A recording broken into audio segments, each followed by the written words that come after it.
Good evening. Tuesday, 7th of March. 7th of March. It ends in a CH, Toby. It We've does. only been doing this for 13 months. 7th of March. I'm Zac. He's Toby. You're back for another episode of the Tiger Town podcast. Post round one, heading into round two. Good evening, sir. How are we, my man? Yeah, going all right on this 7th day of March. Marth. Yeah, Look, seventh. people have speech impediments. It's fine. It's acceptable. You're good. Yeah, 100%. But nevertheless, we run a tight ship around here, so can't settle for that. No. I'll correct it for next week. I promise. We'll still be in March next week. I'll correct it for next week. How is the Family of Four going, mate? How's the new edition? All well? Good. Yeah, good. Obviously, as you know, the first few months, men are pretty much useless.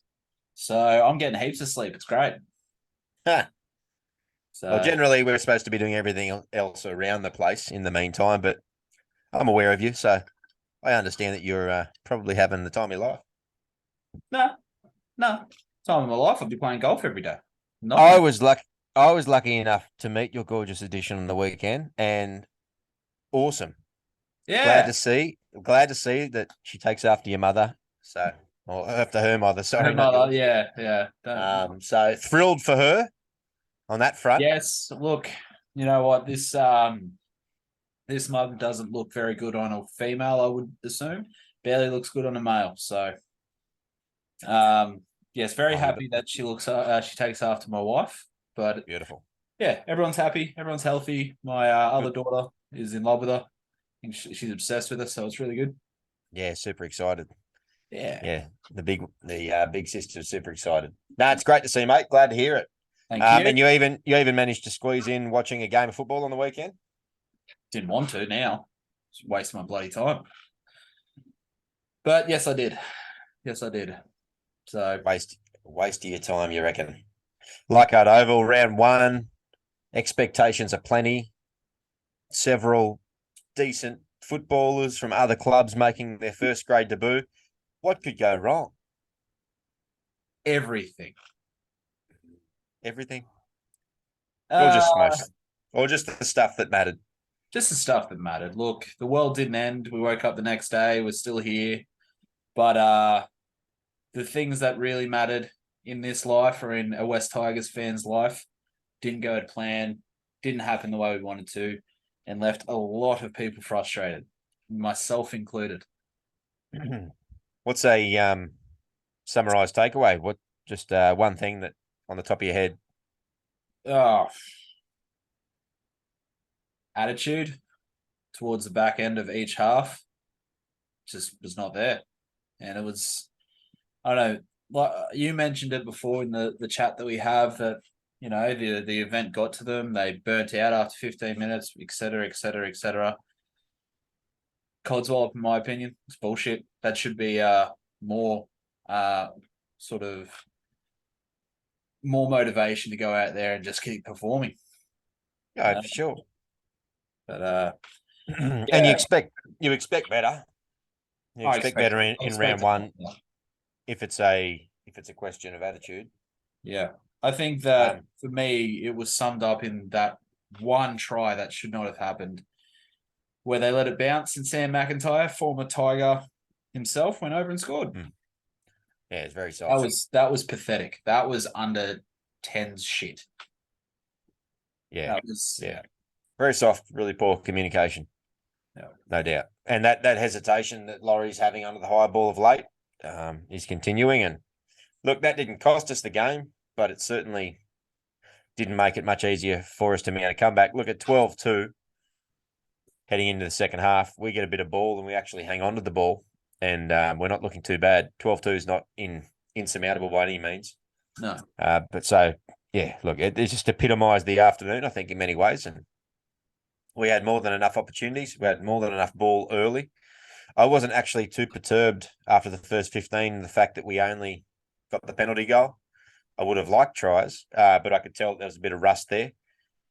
But I, like many people watching, I guess, sort of assumed that over the course of the match, if the trick plays and whatnot were not sticking today like they did 2 weeks ago against Canberra in that trial match, that they would simplify the game plan and they'd work their way into the game and slowly start to, I guess, wrestle ascendancy back. And I guess in the second half, they started to do that when we scored back-to-back tries with Dewey and Laurie.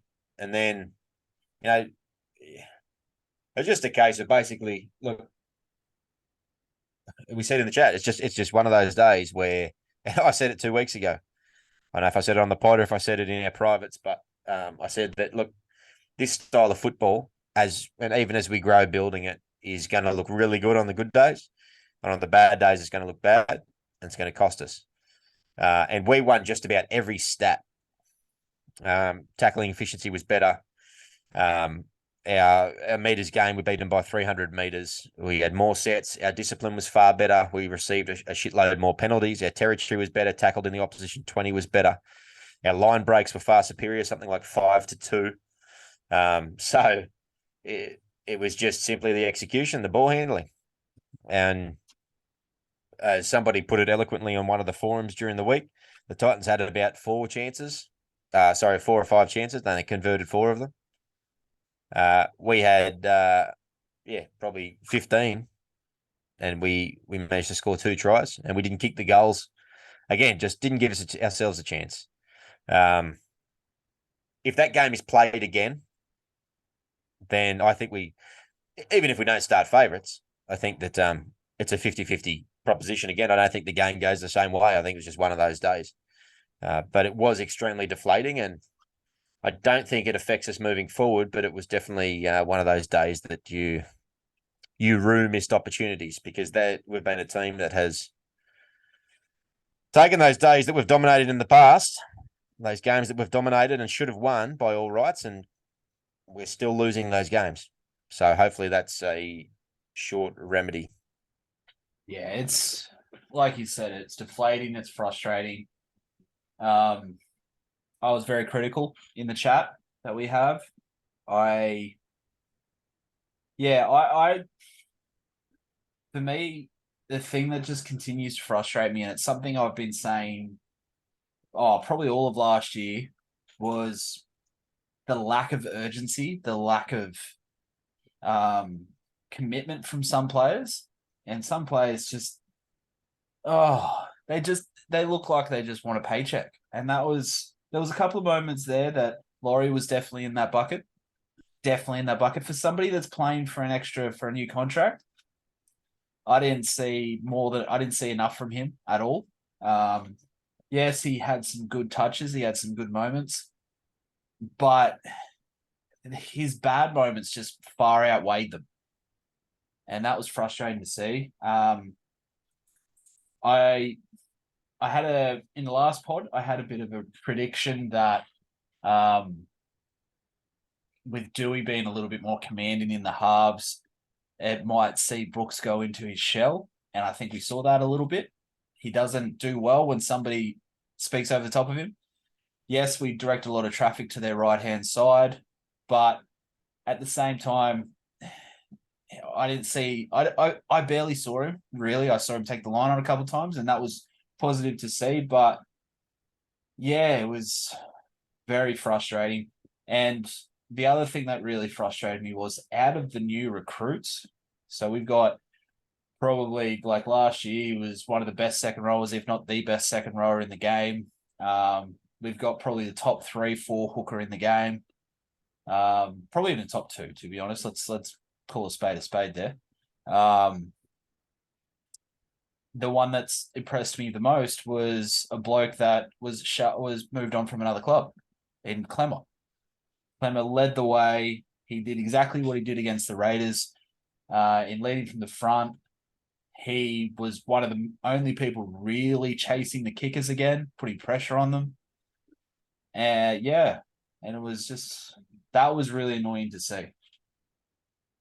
But yeah, they were my main takeaways, but I've probably got more, and I can probably go on for about another hour, but yeah, it's one of those games. We don't need to get my rants.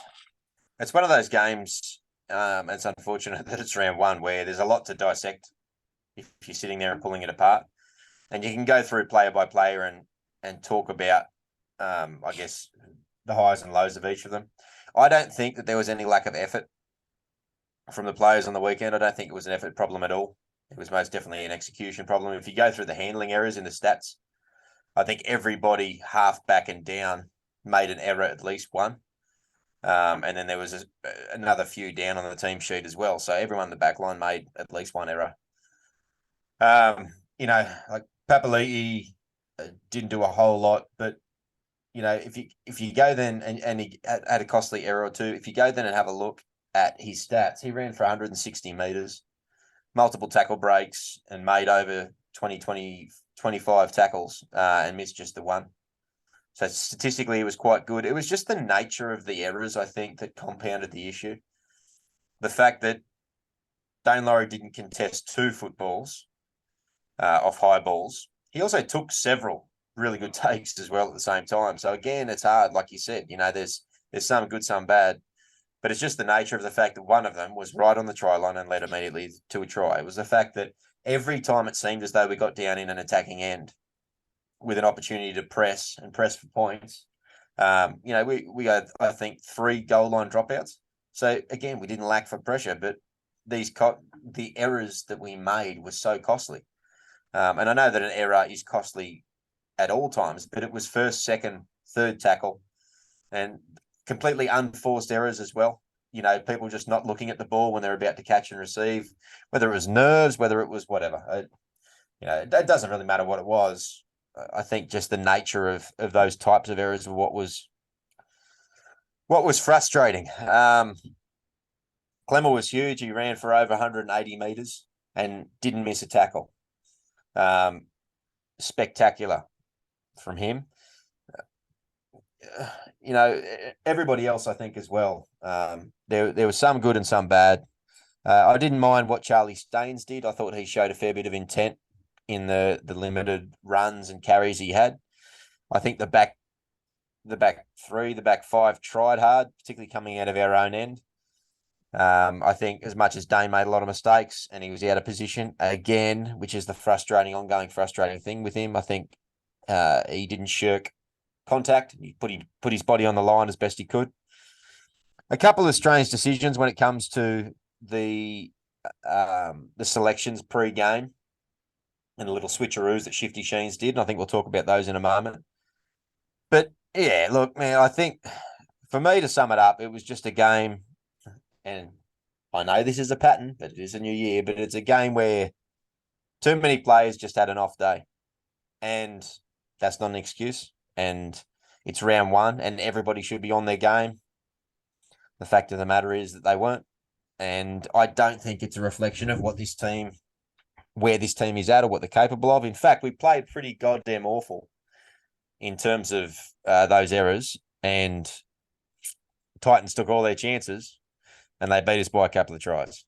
So, and Titans are pushing for a top 8 spot. They might not be top 8, but they're not a walkover team this year like some of the other cellar dwellers might be. So deflating, frustrating. Obviously, I hear you. But I think the thing that annoys me more, and I've been very vocal about this, I don't think anyone will. I don't hide away from the fact that I think the Titans are one of the worst franchises in the league. I don't like them. I think they're there because they need a Gold Coast team. That's it. They're second to Canberra. Oh, I wouldn't go that far. I think I like Canberra. So, no, you don't. Believe me, you don't. No, I do. It's fine. Jedi mind tricks don't work on me. Worst franchise in Australian sport. Sorry, carry on.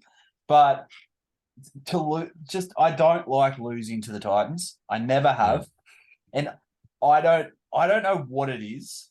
Why I don't like. I found myself watching the Dolphins game on the weekend, and I had investment in the Dolphins. I was like, I don't know whether it was because they were playing the Roosters or not, but I had investment in them. I was like, every time a good decision went their way, I was like, yeah, I got into it.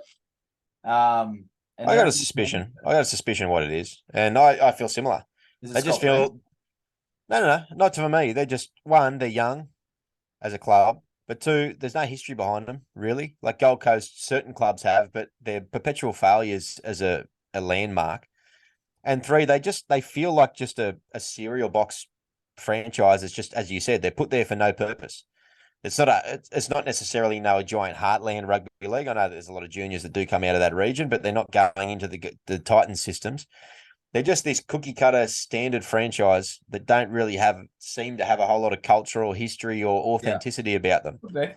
You know, yeah. Whereas Redcliffe, they've got 76 years of history in the Queensland Cup. They've Well, got a supporter base. We're they've got familiar with the area.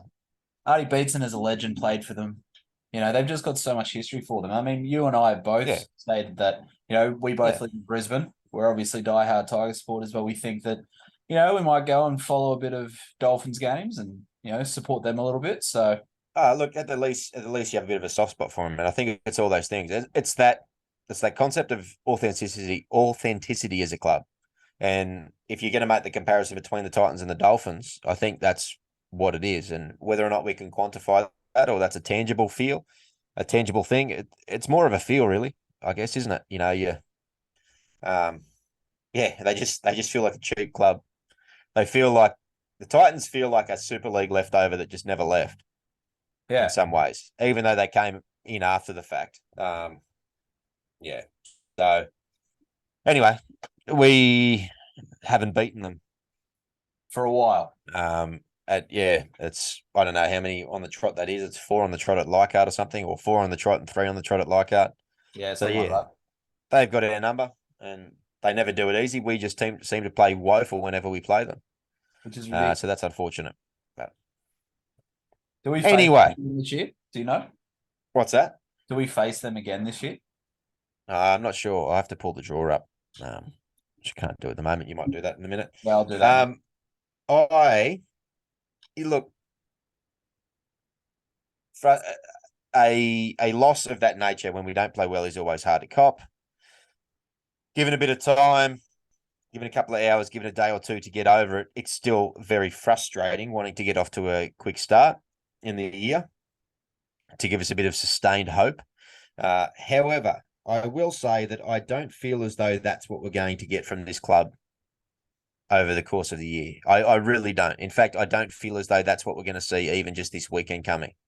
Now, we played Newcastle Knights, who, again, they're another perennial loser like us, who we tend to struggle against, which is just the ongoing theme of the last 10 to 15 years, which is going against sides that aren't that successful. Even knowing full well that we're not successful ourselves, we tend to splatter against. However, the point I'm trying to make is that I have every confidence that the team can go out there this weekend and get the job done, and that they will be better. That they will simply be better for it, because those errors that were made on the weekend they're acute errors as opposed to chronic. They're not chronic errors. They're not system-based errors. They're not structure-based errors, in my mind, at least. It's a matter of a bit of chemistry. Several of these guys only joined the club, 5-6 weeks ago. Some of them 10 days ago, as much as that person hasn't played yet. So I think it's more, and drop balls are exactly that, generally speaking. Unforced errors like that, to the degree that we saw that, is basically a case of off days, and we just had a shitload of players who had off days. Anyway, I'm just reiterating what I'm saying, but I partly hope, but I'm semi-confident that this coming weekend, whether we win or not, I'm not saying we're going to win just yet. We'll leave that for our predictions at the end of the show, but I do think that we will see an improved team. I think that against the Titans, the game plan effectively worked in that, like I said before, we won all the stats. We had all the possession. Our discipline was on point. Our attacking structures didn't particularly work well, but we dominated them through the middle, all this sort of stuff. So yeah, I can see it being rectified, or at least on the way to being rectified this week, albeit that we still aren't fielding a full strength side, which is unfortunate. Yeah, I can't see one person making a huge difference in terms of John Bateman. Like, I think he will make a difference, but one person doesn't. Like, unless you're a Tedesco or a Munster or someone like that, one person doesn't make a huge difference. Not especially with those sort of errors like last week, and that's kind of my point. Hey, Yeah. is that the nature of the way that we spluttered last week wasn't it wasn't a squad issue. It wasn't a structural issue. It's just everyone put butter on their hands before they ran out. And putting a John Bateman in the team, starting Appy for the first 20 minutes, even though he had a calf complaint and was underdone, which was clearly pointed out. Those things don't make that much of a difference to simple dropped footballs, constantly dropped footballs. Anyway, decent little segue. If I pump my own tires up a little bit there, talking about Appy. So there's been a bit of commentary this week about typical talking heads, any excuse to have a crack. Last week it was Sheens and Benji disagreed on, what type of sausages they should have at the team barbecue.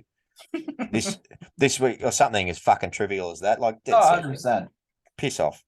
The other thing that they've gone on about this week is Appy starting from the bench. Now, I wasn't overly happy with it, but Sheens came out clear as day, blank face after the game and said, look, Offa Hengawi and Appy were both underdone. They were both coming off calf complaints. No, neither of them had played this year at all. They didn't play a minute in the trials, either of them. Okay, so that was why he pulled them out of the side and started the other two in their stead so that they could play limited minutes and work their way into the game once the intensity had dropped off a little bit. That is a perfectly legitimate reason. Now, as much as I love the captain of the club and one of the star signings to start the game, it's not a big giant conspiracy or a big miss from a tactical standpoint. No, it's again, you and I have actually before last week's pod, I had a bit of a rant about a certain journo who I think kind of, well, all journos do it. They find one little hook in a story and that's what they focus on, but he does it more than others. And I think he also just does it to keep himself relevant. Pisses me off. I don't like him. I won't say who it is because we don't want to get bad on the bad side of anyone. Not that he would ever listen to this, but it's the same story again and again. Same thing as last year. Same thing as the last 4, 5, 6 years. Whatever happens, journos lick their lips because they're like, "Oh, we're going to find some drama at the Tigers because we're just a basket case." But like you said, Benji and Sheens are having a disagreement. That's good. You don't want people to agree on everything. If you wanted yes men, what the hell? Why would you hire them? You disagree on stuff because you want to see you have a different point of opinion. Like, it's like any business. If you have people step up to the table and they have a different points of opinion, they might not always be right. And they might disagree with what you say. But they've come with a different attitude. They come with a different perspective. And then that might also make you rethink at a later stage. Oh, okay. Well, maybe if we incorporate this a little bit, this actually might be a better strategy moving forward. Yeah. That's how any business works or any successful business should work. And then this week, it's like, like you said, Sheens came out and gave that very direct response to why Appy was on the bench, but they haven't let it go. They're like, oh, there's got to be something else happening. Yeah, they're still talking about it. Like, it's a dead story. He said that in the post game on Sunday night. Yeah, that was it. It was put to bed, and it's Tuesday. I think they still mentioned it today on 360, which is the second show for the week. So yeah, I don't know. Yeah. Anyway, we go round and round in circles. I don't think it's news to anybody that the journalists these days and the talking heads on particular shows, they do what they need to do to promote a bit of outrage and to get people talking and to drive traffic their way, whether it's to a website, to a TV channel, or to a news article, whatever the case may be. I don't think that's news to anybody, but it just becomes tiresome. And as we mentioned last week, with our club in particular, given how long we've been in the doldrums, at least provide a balanced outlook on it. Even to a certain degree, to be honest with you, they've all been death riding the Dolphins. heading into this week, and this is not the Dolphin Fins Up podcast, but it actually it shit me a little bit that there doesn't seem to be any positivity around these cellar dweller sides heading into this season where I have seen it in the past. In the past, some of these guys, particularly early shows in the year, they've talked up the likes of the Knights and the Warriors and the Dragons and the Tigers and the Bulldogs in the last couple of years. They've given reasons why this year might be different. And here's some good things that are starting to happen at these clubs. There's none of that this year. And heading in with the Dolphins, it was almost a fait accompli that they were just going to get flogged on the weekend. And we all thought it. But no one sat there and pumped up the tires on and going, hang on, look, we don't know what they're going to do here. And, there's been the odd fluff piece here and there, but it's I don't know. To me, it should have been a little bit more on their behalf. And I think there should be more being done from that point of view, if nothing else than to keep a significant chunk of NRL fans happy, which are the diehard fans of these perennially poor performing teams, that are they're just jack of hearing negative stories. And yeah, they might be warranted a shitload of the time, but it's a case of providing a little bit of balance, because after a certain number of articles, after a certain number of TV shows or rants on these shows where our teams are targeted and there's no balance with the commentary that they're providing on these teams, and they're not bringing to light the positive influence that they're having, or the fact that our juniors are going gangbusters, or this, that, and the other, or the fact that our administrative staff have been able to secure things like the Centre of Excellence, or they're doing this in pathways, or this, none of this stuff gets mentioned, and there's no balance there to allow the followers and the fans of these particular clubs, just talking obviously from our experience, to be able to feel as though it's worth staying invested in rugby league. And yeah, I guess maybe it's not the journalist's job to do that, but at a certain point, who pays their salary? Who pays the NRL salary? Who pays? It's all fans. It's all fans via merchandise. It's fans via eyeballs on KO. It's fans via Fox Sports, all this sort of stuff. It's fans that do the whole lot. So they all love talking about how the Players Association owe it to the fans to get this CBA sorted out. Well, how about the journos themselves owe it to the fans a little bit to start to create a bit of balance in the stories that they're actually presenting, so that people don't turn their backs and walk away? And yeah, it's on the clubs themselves as well. But how about you don't sit there in your office writing these bullying articles for 3, 4, 5 years straight, nonstop, where you're just berating clubs and fan bases, and just burying them into the dirt. It's nonsense. It's low hanging fruit. It's an easy target, these clubs, and that's the show for this evening. Thanks very much for tuning in. Look, sometimes it's just a case of you just get on a tangent and you run with it. And, Toby feels the same way. He knows exactly what I'm talking about. We talk about it all the time. And oh, yeah. But that's the thing. Like, the other thing that kind of frustrates me that you kind of, like, you sort of alluded to, but not really, was the that Dolphins game against the Roosters. Like, we've talked to, like, the journos have bashed us and said this and that because we lost to the Titans, who were still tipped to make the top 8 or even close to make the 8. No one's saying anything about the fact that the Roosters got, embarrassed by the Dolphins. And the Roosters have been tipped by the premiers by a lot of people. But no one... look at their squad. Look at their side. It's like they have ridiculous amount of talent just situated under this sombrero. But no one has said anything. Literally, I can't find a single article that I read an article today involving a Roosters player, and it was about the concussions. That was it. Yeah. Yeah, they obviously don't sell enough papers, and they've got David Gingell in their pocket, who's a mad Roosters fan. He's the boss of Channel 9. I'm sure he's got connections with Fox Sports as well. So it's hands-off policy when it comes to the Roosters, apparently. Wouldn't surprise me. Yeah. Not surprise me. Wouldn't surprise anybody. Anyway. Yeah. So let's move on to this week, eh? So we've got the Knights at Leichhardt. Before we move on to the game, Bud, there is one subject I wanted to touch on because it was something I've been thinking about recently. And, it's not exactly Tigers related, but it is football related. It's something that's kind of frustrated me a little bit, is this whole HIA debacle that's been going on recently this weekend. The coaches have been talking about, we should have more say in all, who gets taken, who gets not.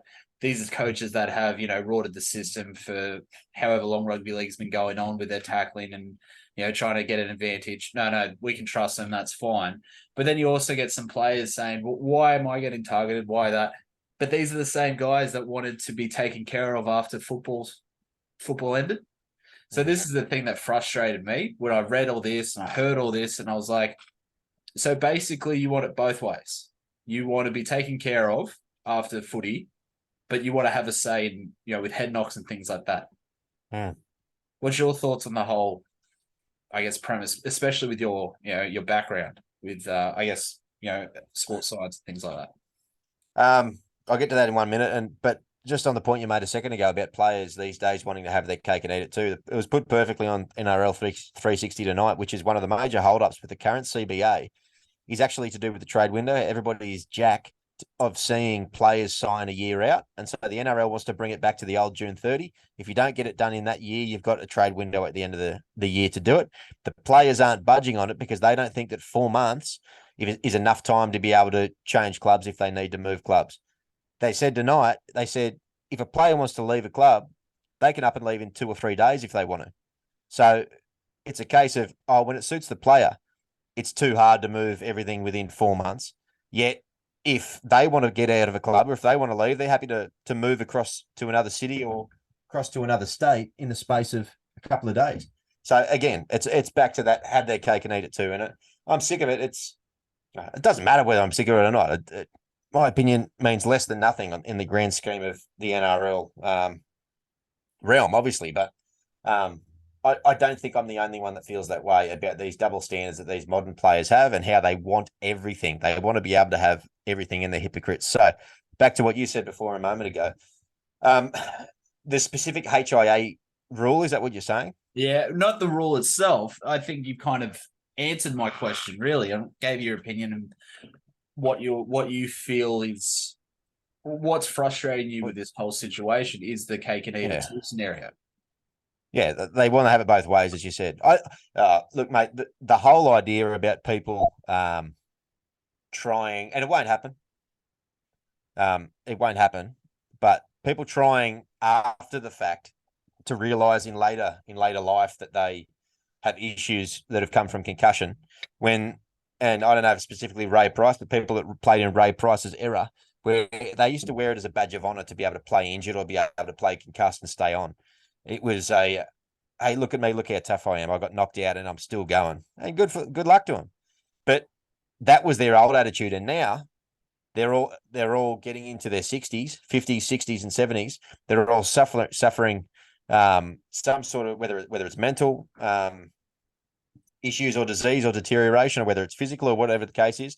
They've gotten wind of whatever litigation or lawyers around the country have gone, hey, we should bandy together and look at a class action because this is something you might have a case here. And they've gone, you beauty, I'm running out of money. I didn't make money through the 70s, 80s, and 90s because it wasn't a completely professional sport. Here's a chance to have a cash grab. Fuck you. That's what I stand, because these guys willingly played this game. No one held a gun to their head and you've got to do this. The whole lot was football. Football is a choice. If you want to choose to do it as a career or you want to choose to do it as a pastime, that's on you. If you're not educated on what the game of football is, you'll figure it out in your first time you run onto the field. All these blokes know what the game is. They know the inherent risks that come with it. And so, it speaks to a larger issue with society these days, and about this complete lack of self-accountability for decisions that you made. For decisions that you made yourself. You elected to go and play this sport. And many of you got paid for it. How many blokes are out there in bush footy and have been for the last 40 or 50 years suffering exactly the same symptoms, probably playing twice as long, and all they ever got for a 10 or 20-year career was a pie and a can of Coke once? Yeah, I don't know if it baffles me, infuriates me, or frustrates me, mate. And I know that you were talking three by the sounds of it. Yeah, you're probably talking more about, I guess, the current ruling. No, it was just good to get your opinion on the whole matter itself, because it was something that you and I haven't talked about at all, and I thought it'd be a really good thing to bring up here. And I really I probably mirror that opinion to a degree. You know, you don't get into a full contact sport and think you're going to get, you know, pushed onto a trampoline and bounce back up.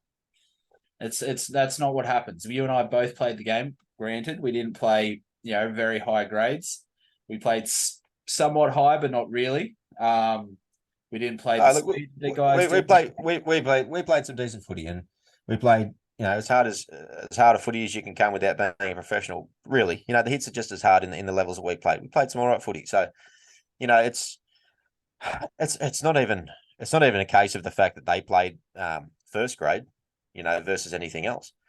It, yeah. Look, in regards to where it sits at the moment with the independent doctors, they have to do something, the NRL, because the bottom line is they can't be deemed to be negligent. So all they can do is best practice. So if they've got a system that's being recommended by doctors that know about the acute issues with CTE, well, not even CTE, that's more long range and chronic. But if they know about the issues with concussion, if they've got the best advice, then they need to implement that best advice. And as it stands, as of this year, independent doctors who aren't tied to any club are making those decisions if a club doctor has not already, which is very similar to how it was last year. And they pulled up a stat from the weekend. There was 19 HIAs over the weekend, 14, I think, of which were initiated by the club doctors themselves. Yeah, so they actually did it before the independent doctors did. And I think there was something like 8 or 9 of them failed out of the 19. So it's about 50% or so, of which Bloor was one of them. So we lost him 13 minutes into the game. Look, what Phil Gould said today, I agree with, in that not every slap across the face is a concussion. Not every time you tickle somebody's shoulder with the side of your cheek is a concussion. And you don't need to come off for all those things. He's right in that. But the NRL have to be seen, unfortunately, to be doing best practice. That's the only way that they can protect themselves from litigation. And that term best practice is a pretty common term that's used throughout all the medical fields and pseudo-medical fields and everything else. It basically means that you need to be doing everything that you can as an organisation to make sure that you are harm minimising based upon the latest research. And the latest research, basically says that people who have a suspected concussion from significant head knock of some description need to be assessed. They need to be assessed in the ways the tests that are currently administered. They're acute memory tests, I think. I don't know specifically these days how up to date they are. Sorry, how up to date I am with what the tests they are specifically do. That's a 15-minute period. If they're deemed to be okay at that point, they can then return. If there is deemed to be a certain degree of impact, then by default they are ruled out, and they then have to pass concussion protocols in the forthcoming days to allow themselves to be cleared to play. That's where it currently stands. Yeah. And the NRL has to do it. That's the bottom line. It sucks, but they have to do it. Yeah, and I read something else, and I 100% agree with. What it's going to do is, as a natural byproduct of this, it's going to stop people diving and laying on the ground to try to milk a penalty, because they might sit and say, well, if you've done that, you might actually be concussed, so come off for 15 minutes. Yeah. So, which is good, because it frustrates the shit out of me when like you said, back when, you know, in the olden days, if you laid down, you'd cop a serve by the person right next to you. On your own team. Yeah, and they're from your own team. Yeah. Yeah. Then you'd also have a target on your back the next hit up you took. That's right. I will make one amendment, and that's that I would like to see them be a little bit more discernible with how closely they monitor the impact that was actually given before they jump into any tickle across the chops. Because I do think that I know for a fact they're erring on the side of caution with that, and I don't have a problem with that. They sort of have to, because often concussion symptoms actually aren't shown immediately. But I think that there is a little bit of wiggle room to maybe pull back slightly. And all I mean by that is maybe on the weekend, instead of the 19 that we had, and I can't even name the 19, so I'm probably speaking a little bit out of turn, but maybe 17 or 18 were probably justified, and maybe 1 or 2 of them maybe didn't need to. Those that passed with flying colours, and maybe they were just erring on that side of caution. So, that's something that I would like to see happen, but it's not me. It's not my. That's the other thing. If something happens, if there's a severe concussion that happens and it's not picked up, The team doctors are in strife. The independent doctors are in strife, and these guys have got medical licenses and careers and all these things that are on the line. They're the professional in that situation that has to make that choice, and they're the downside of them being conservative in these decisions is that a few fans might get annoyed that somebody got pulled off when they maybe were okay. The downside of them being reckless and not pulling people off for assessments is someone could really be in trouble. Yeah. Significant head trauma.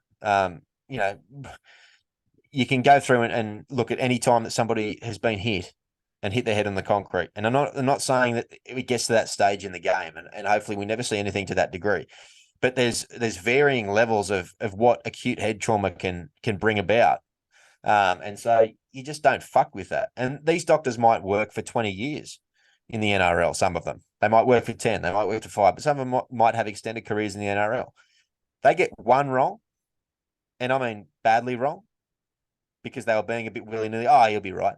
They can't do that. They get one wrong.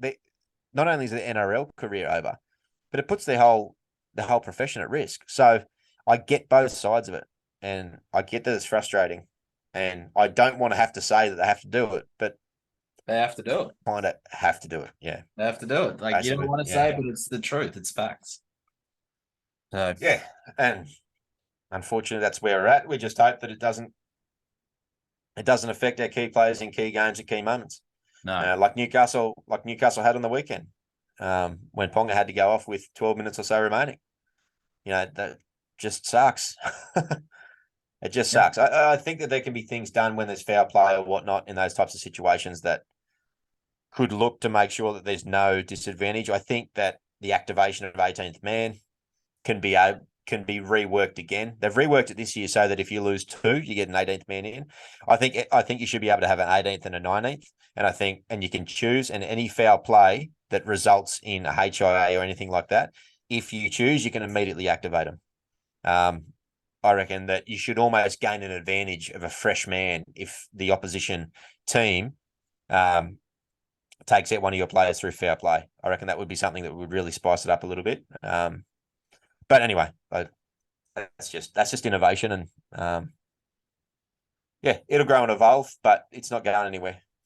Unfortunately, no. HIAs aren't going anywhere. They're a part of the game now, and I don't often like saying that because I don't like have those realizations about parts of the game that I won't say it doesn't negatively affect the players. It's a positive safety thing, but it undoubtedly negatively affects the football because it takes players off the field at certain times that are unpredictable, that are out of your control mainly. So anyway, all good.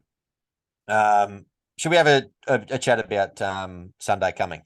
I think so. Speaking of Ponga and Newcastle, so we've got Newcastle at 4:05 p.m. local time down there in Sydney at Leichhardt again. Two Leichhardt games in a row. That's pretty awesome. We only get 3 there all year, so I know.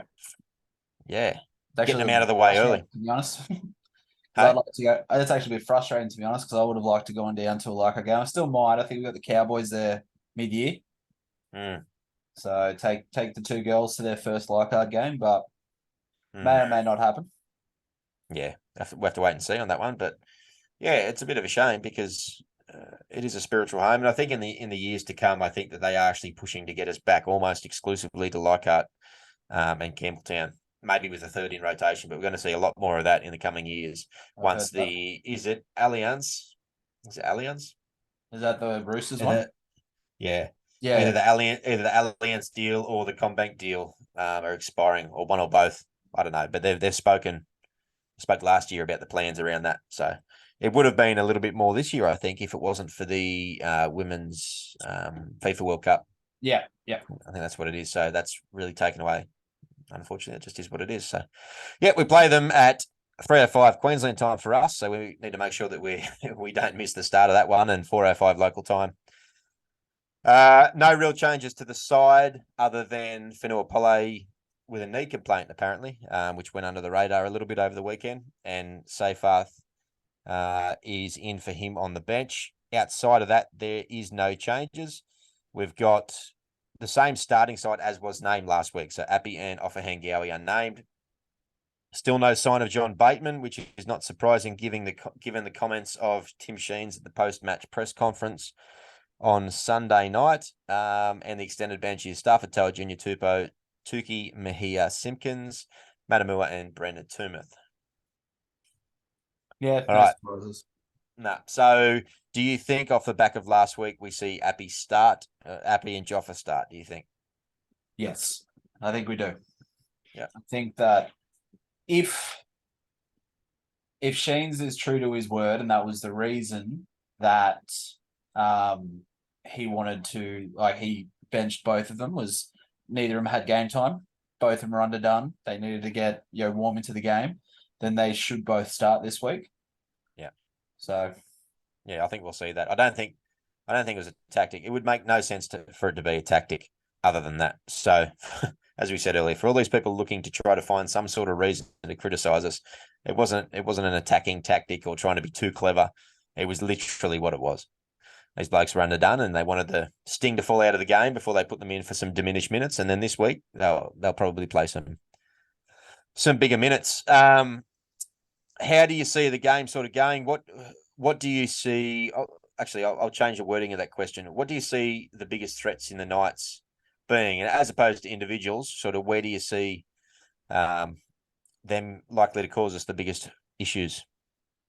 well, we saw our right side defense get pretty embarrassed last week.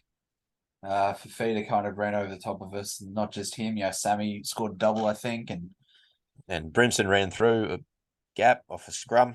Yep. So I think that they'll obviously target that.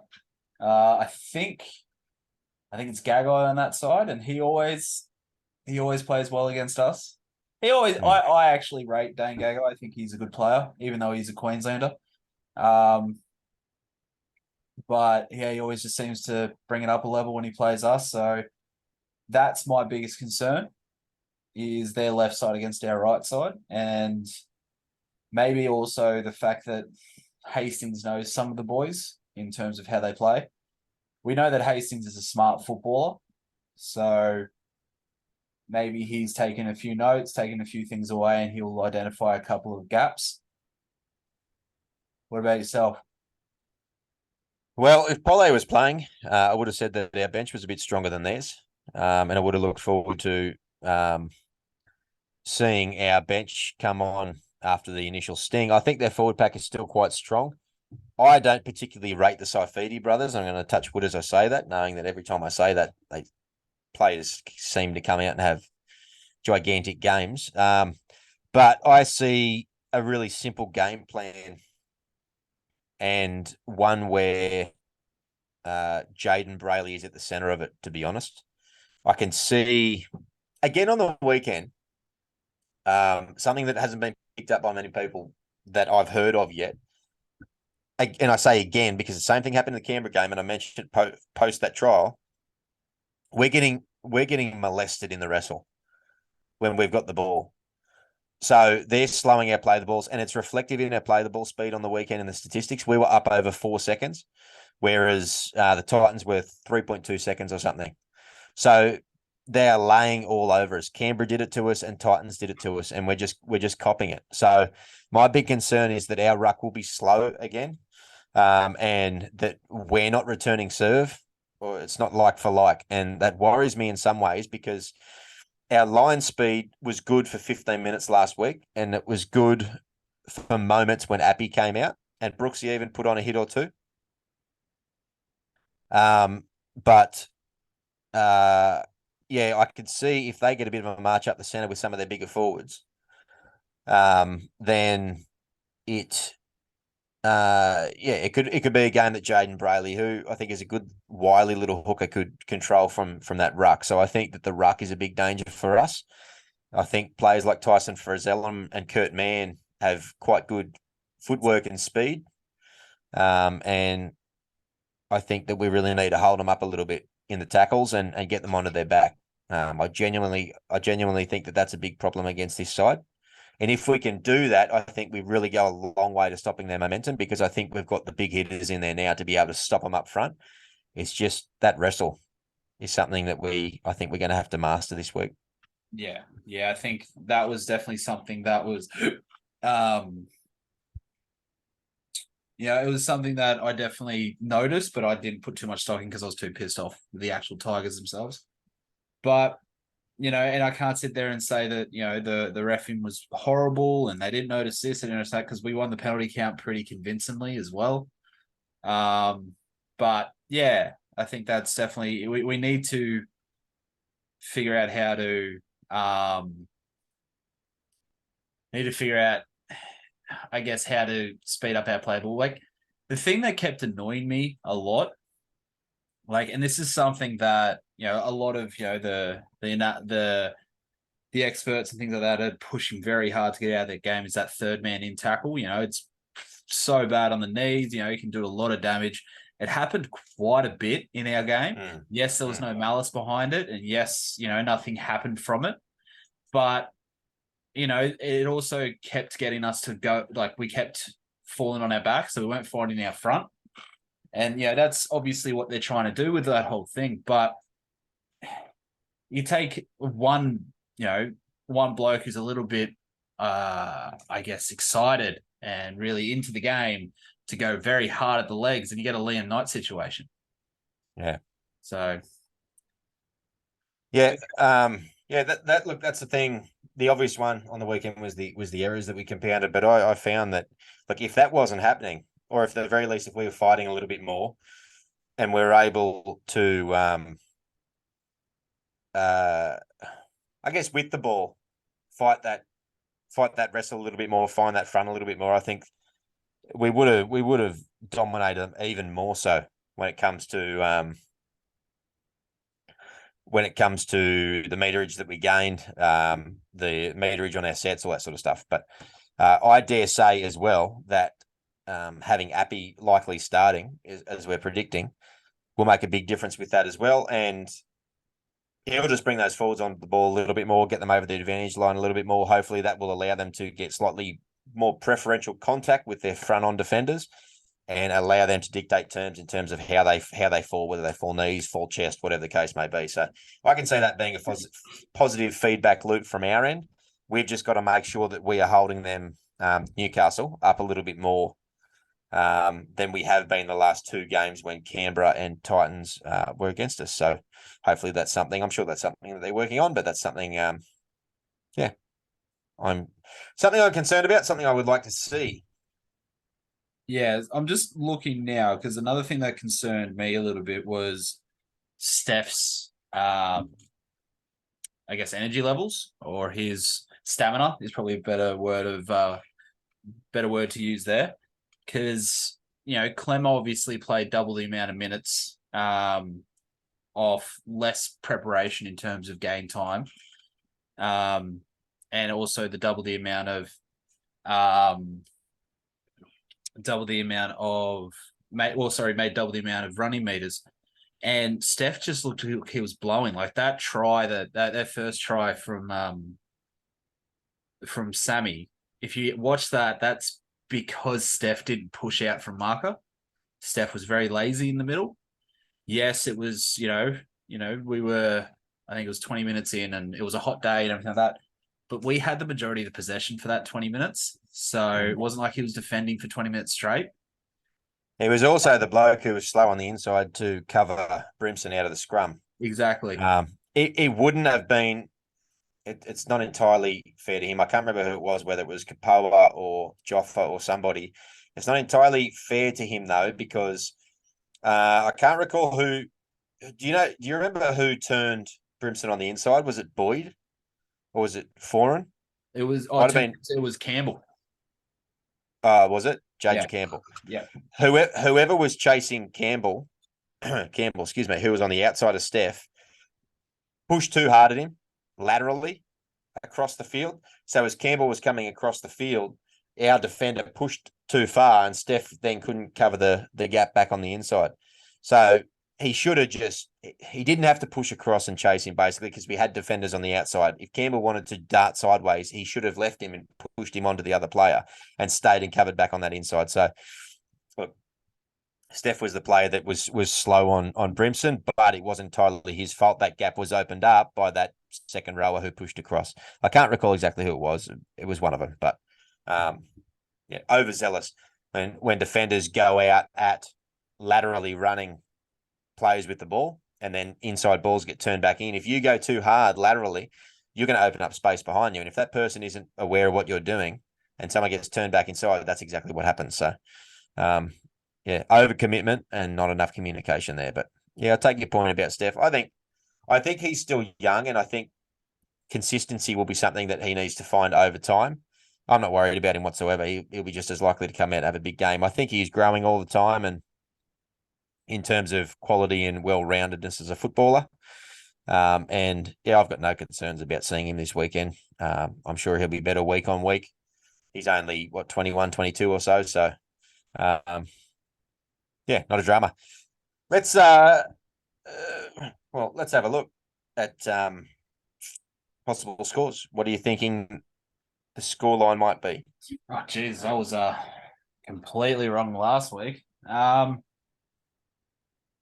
Look, I'm going to stay positive. I'm going to say that we will win, but I'm going to say that it's going to be tighter than I thought the Titans game was going to be.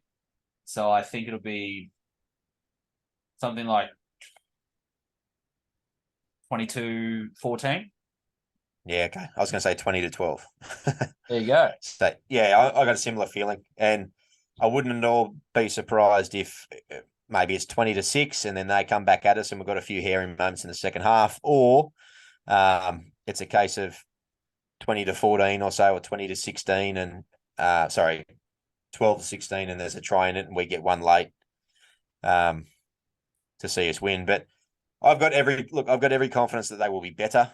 I can tell that this side has got the effort there. The line speed, although it wasn't there all game, it was definitely there better. Or it was there in longer periods than it was mostly in the games last year. It could still be better, more sustained and whatnot, but I think this is the type of team that will grow as the year goes on. And I think that coming back to Leichhardt, they'll really have a point to prove. They don't tend to play particularly well, this club, when they've got a point to prove or there's something on the line. But I would like to think that we're turning a corner in that regard and that we see a little bit of a better showing. Well, that's the hope. Look, I just want I will be happy. Obviously, I'll be ecstatic with a win, but I will be happy if I eat my words about Laurie, because I said something to you in the chat that I feel he needs a message sent to him. I feel that put Staines at fullback, let him know that, mate, you're on borrowed time. You need to pick up your act, or we'll choose Staines over you. Obviously, after reflecting on that, I pulled the trigger too quickly. Having a look at Laurie's stats, he actually did have the effort there, ran for over 200 meters. Again, the only issue was his bad moments far outweighed his good. Yeah. Which again it's the same. It's a Brooks problem too. Yeah, 100%. Like they're frustrating footballers because they're good footballers and they can do some really good things. You don't lack their effort. They put their bodies on the line most of the time, but they regularly make poor decisions. They regularly make costly mistakes. And at a certain point, you've got to look at it simply as a profit and loss statement in some ways. Is this person providing more value than what they're taking away? Similar ways, but to a lesser extent of the impact on the games is Seafarth. Like, you can't lack that bloke's effort, but he's just too much of a liability. Yep. And he would be perfectly serviceable if he didn't have any of the negatives that he brings with him, errors and penalties and getting in the way. Like, fucking, I can't open up a Seafarth box at the minute, but yeah, like they're just similar in that sense. These are good footballers that try hard and they can do some awesome stuff. Yeah, I'm keen to see him have a good game. I like Dane Laurie. I really do. I want him to be better in the few areas that he struggles. So do I. And that's another thing. Like, all these players that seem to have those sort of struggling moments, we're fans of, Mm. apart from maybe Safe Path, but we're fans of. But it's getting to a point now where it's like, it's not good enough. Or is it good enough? Is more the better question.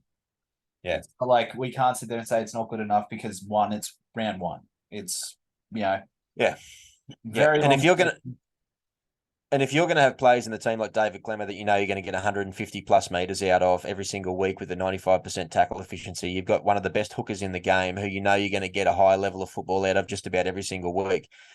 We're looking to build as a club into a side full of players that can no longer continue to be works in progress for the future. They need to start being able to move and grow with the club. And if these players are no longer showing that, then it'll be a case of, sorry, the Tigers, believe it or not, have actually moved a little bit beyond you. We're pushing for the 8 now. We can't afford to carry a work in progress fullback who drops a couple of balls a match, puts his body on the line, but makes costly errors and doesn't support up the middle. We could last year, and we love what you do. We love your effort, but so I really hope that he does improve in those areas. I think he plays above his weight, so much so that I don't think that his weight is an issue, provided that he can do a Dylan Edwards and basically go from the worst fullback under the high ball, which he was 3 or 4 years ago. He was horrid. He was atrocious. He was atrocious. He got dropped a couple of times. Yeah. Oh, yeah. It was laughable. He was that bad. I remember sitting there watching, going, this bloke won't play much first grade. Lo and behold, Clive Churchill medalist. But yeah, if he can fix that up, and I mean become safe, like, yeah, you're allowed to drop one once a month. Like, that's okay. But you've got to be consistent. You've got to be safe and improve his positional play. And that means two things. That means positional play on diffusing kicks and snuffing out plays, all of them. If you're defending in the line, fucking get there, bro. Like, all of them. And supporting up the middle. Your positional play and attack. He's got to be there at all times. Like Gutherson is. You watch Gutherson when he plays, he's always sniffing around in the centre there. And he's far from the only fullback that does it. It's a must. You have to have it. Now, Pappenhausen, perfect example. Yeah, fullback. Yeah, absolutely. Yeah, fullback. And so, those areas have to improve. And this is his season to do it. And it's going to want to happen pretty quick because Staines is putting his hand up. And Staines might not have the skill set when it comes to passing and reading plays than what Laurie does. I believe Laurie's a better footballer in that regard. But Staines goes at 100 miles an hour. He doesn't hesitate, and he's there. His positional play and his support play is better already. And it's a case of going, well, what are we going to get more value out of? If we've got other people creating chances and creating attack in Appy, Brooks, Dewey, if the centres are playing well, if Bateman's running amok, Papali's running good lines, maybe our fullback doesn't need to be super creative because we're already creating the chances. So what we might need then is somebody who backs up the middle, snuffs out every attacking opportunity, and is super safe under the high ball. So, it might be a case of just going, well, what does the team need more right now if Laurie can't fix up those areas? No, 100%, and I 100% agree with you. And that's what I was kind of alluding to when I mentioned on the weekend that something just needs to a fire needs to be lit up him. He just needs to understand that what good is not good enough anymore. You need to be better than good. Yeah, and in those specific areas, because I think he does a lot of right. I think a decent chunk of his game is decent first grade quality fullback material, but it's those other areas that it just ain't. Yeah, and if we're going to continue and improve, yeah, he's got to fix them up. So it's specific. It's not across the board. He doesn't strike me these days as lazy or lacking effort or being scared of contact. It's none of that. Anyway, I digress. Give us a bold prediction, mate. Well, I'm going to keep sticking with the same bold prediction. Yeah, okay. 1A, Alex. 1A, which we know what's what 1B? that is. Listeners are just interested in 1B, mate. Don't worry. For the listeners out there that want to know, 1A is Twally getting his meat pie. 1B, I reckon Noffa's going to get a double. I think we're going to go to that side a fair bit. Yep. What about yourself? I only have one because Okay. I'm not doing the AB split. I'm going to say that a funny of ours is going to crash over for a try. So there's going to be a crash ball. Whether it's Steph, Clemmer, or Twal, one of them will get a crash ball off Appy, like a face ball off Appy over the line for a soft one. I'm going to say Steph, but I'd love to see Clemmer or Twal get one too.